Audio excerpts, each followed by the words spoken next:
Assalamualaikum warahmatullahi wabarakatuh. Saya Muhammad Raffi Asri dari kelas 11 IPA 2 ingin mempresentasikan bahan ajaran agama mengenai melaksanakan pengurusan jenazah. Hidup di dunia ini tidaklah selamanya. Akan datang masanya kita berpisah dengan dunia dan isinya. Perpisahan itu terjadi saat kematian menjemput. Kematian adalah pintu dan setiap manusia akan memasuki pintu itu, tanpa ada seorang pun yang dapat menghindar darinya. Allah berfirman dalam surat Al-Imran ayat 185 yang berbunyi, A'udzu billahi minasy syaithanir rajim. Bismillahirrahmanirrahim. Kullu nafsin dha'iqatul maut. Yang artinya, tiap-tiap yang bernyawa akan merasakan mati. Kewajiban umat Islam terhadap jenazah. Tiap muslim memiliki kewajiban terhadap saudara sesama muslim yang meninggal dunia. Mengurus jenazah dimasukkan ke dalam salah satu ibadah yang hukumnya fardu kifayah bagi seorang muslim. Apa yang dimaksud dengan fardu kifayah? Fardu kifayah di sini bermaksud kewajiban bagi seluruh umat muslim. Tetapi apabila sudah dilakukan atau dilaksanakan oleh beberapa orang yang melaksanakannya, maka kewajiban itu gugur bagi seluruh umat muslim.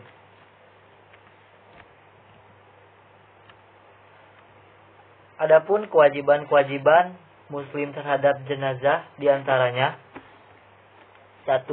Memandikan jenazah. 2. Mengafani jenazah. 3. Sholat jenazah. 4. Mengubur jenazah.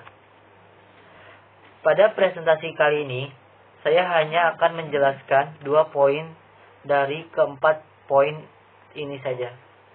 Yaitu yang pertama mengenai mengafani jenazah, dan yang kedua adalah sholat jenazah. Jadi, mengafani jenazah, setelah dimandikan, jenazah dikafani dengan kain berwarna putih.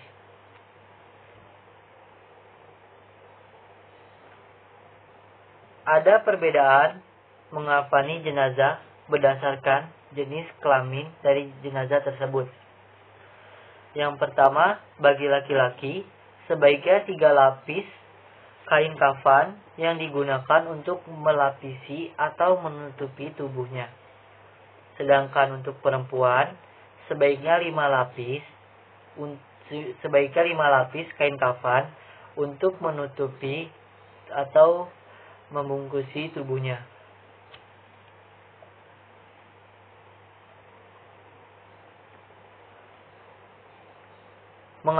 Mengafaninya pun tidak boleh asal-asalan. Ada suatu hadis yang menyebutkan, apabila kalian mengafani mayat saudara kalian, kafanilah dengan sebaik-baiknya. Hadis riwayat Muslim dari Jabir Abdullah radhiyallahu anhu. Nah,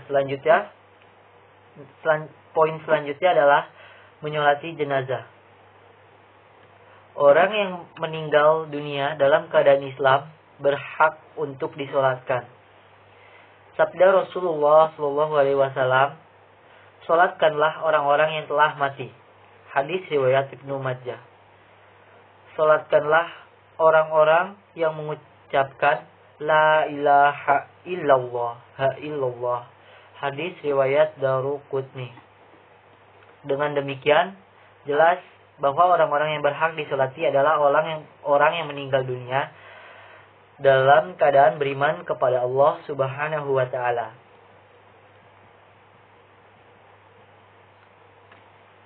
Untuk bisa disolati, keadaan mayat haruslah pertama, suci dalam artian baik suci badannya, tempat, maupun kafannya. Yang kedua, sudah dimandikan dan dikafankan. Yang ketiga, jenazah berada di depan orang yang menyolatkan atau sebelah kiblat.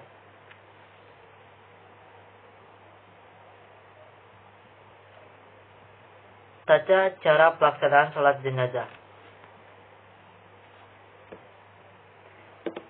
Adapun tata cara pelaksanaan sholat jenazah adalah sebagai berikut. 1. Jenazah diletakkan di depan jamaah. 2. Imam berdiri paling depan, diikuti oleh makmum.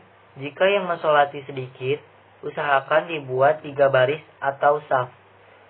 3. Mula-mula semua jamaah berdiri dengan berniat melakukan sholat jenazah dengan 4 takbir. Niat itu ada yang dibaca dalam hati dan ada juga yang dilafalkan. Maka bacanya sebagai berikut. Usolli ala hadzal mayyiti 4 takbiratin fardhu kifayati ma'muman lillahi ta'ala. Yang artinya, aku berniat sholat atas jenazah ini 4 takbir fardu kifayah sebagai makmum karena Allah Ta'ala. Yang keempat, kemudian takbiratul ihram yang pertama, dan setelah takbir pertama membaca surat Al-Fatihah.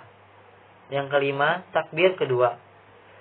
Setelah takbir kedua, membaca sholawat atas Nabi Muhammad SAW. Allahumma sholli ala Muhammadin wa ala ali Muhammadin. Yang keenam, takbir yang ketiga.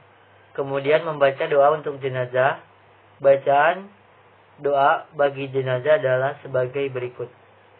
Allahumma ghfir lahu warhamhu wa'afiha wa'fu anhu. Yang artinya, ya Allah, ampunilah ia, kasihanilah ia, sejahterakanlah ia, maafkanlah kesalahannya. Yang ketujuh adalah takbir keempat dan dilanjutkan dengan pembacaan doa sebagai berikut. Allahumma la tahrimna ajrahu wa la taftinna ba'dahu waghfir lana wa lahu. Artinya, ya Allah, janganlah engkau menjadikan kami penghalang dari mendapatkan pahalanya, dan janganlah engkau beri kami fitnah sepeninggalnya, dan ampunilah kami dan dia. Hadis riwayat Hakim. Dan yang terakhir dalam tata cara pelaksanaan sholat jenazah adalah membacakan salam sambil menoleh ke kanan dan ke kiri. Adapun perbedaan dalam tata cara pelaksanaan sholat jenazah, yaitu perbedaan antara laki-laki dan perempuan. Untuk laki-laki, posisi imam berdiri di dekat kepala jenazah. Sedangkan untuk perempuan, posisi imam berdiri di dekat perut jenazah. Dan perbedaan selanjutnya adalah perbedaan dalam pembacaan doa. Apabila jenazahnya seorang wanita, damir atau kata ganti hu diganti dengan kata ha.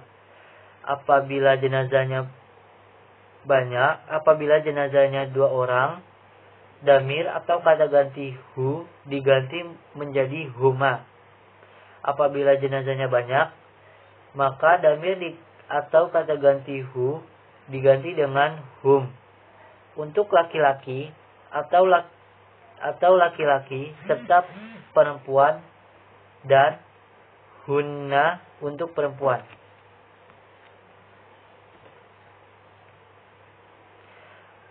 Demikianlah presentasi yang dapat saya sampaikan. Kurang lebihnya mohon maaf. Wabillahi taufiq wal hidayah. Subhanakallahumma wa bihamdika asyhadu an la ilaha illa anta astaghfiruka wa atubu ilaik. Wassalamualaikum warahmatullahi wabarakatuh. Terima kasih.